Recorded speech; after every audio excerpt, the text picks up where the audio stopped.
Hello guys, my name is Juma, and today we're going to talk about the project prediction using supervised learning. So this is a beginner project, and as you can see my name is on the screen, and the project will just go straight ahead to our data. So as you can see, this is my GitHub portfolio. I have hosted my project. I used Jupyter Notebook, which is basically, I felt it was the easiest to use for Python. As we go into my data, we begin first by importing the necessary libraries. I imported NumPy, SMP, the pandas, the matplotlib, basically everything that we'll use in this project.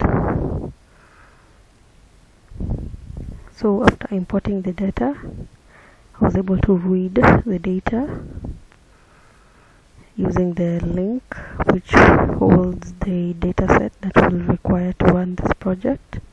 I'm able to read it and label it the students info. And as you can see when displayed, these are the dataset. Actually, I did not want to reduce them by making the dataset into a range. However, I felt working with it the way it was fine for me. After that, I checked if there are any null values in my dataset. Basically, using this statement here, students info is null, whether to be true or false, but of course, if we're checking the null value, it has to be true. And we get a false output since there's no null value in our dataset. After that, we have to visualize our data after checking for the null values. By visualizing this means visualizing it in form of a graph or a chart. In this sense, I used a graph. This is where I used the scatter plot, actually not the graph, the scatter plot. Yeah, whereby I include the scores versus the hours of study. Actually, this data, it talks about the hours and the scores of students in a class. Therefore, you can see after displaying the code and everything, when I show the chart, this is what the plot I get: the scores obtained versus the study hours. After that, I also plot a linear regression to show the correlation in the data itself, and this correlation is plotted using a line. You have to include a line to show the correlation, like what's the gap or the difference, or how far is this data from each other, something of the sort. And we get this as the output. And as you can see, the hours and the hours are scores, so you can tell it is linear. After that, we have to train our model before predicting the percentage of the student. So we train our models using this statement, as you've seen, initializing the x and y, and then you train them the values.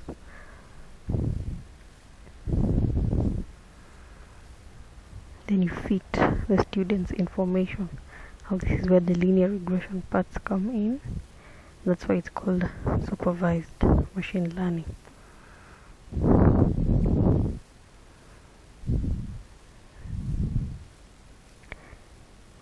So after training and fitting the students' information, we now calculate the accuracy of the model. Is it correct? Is it perfect or close to? Of course, there's nothing 100%, but we have to get a percentage on the closeness of the mean absolute error. And as you can see, our mean absolute error is 4.1, meaning it is low. Therefore, our model is near to perfect, near to accurate. And since the error is low, the model is proven to be efficient. Therefore, we predict the percentage. Our main goal is to predict the percentage of students based on their study hours. And so when we write the code, we predict the regression dot predict value x. After predicting, this is what we get. The percent. Now in terms of percentage, actually there's no because okay, there's percentage. If you study for 1.5 hours, so it means you're highly likely to get a percentage score of 16.84%.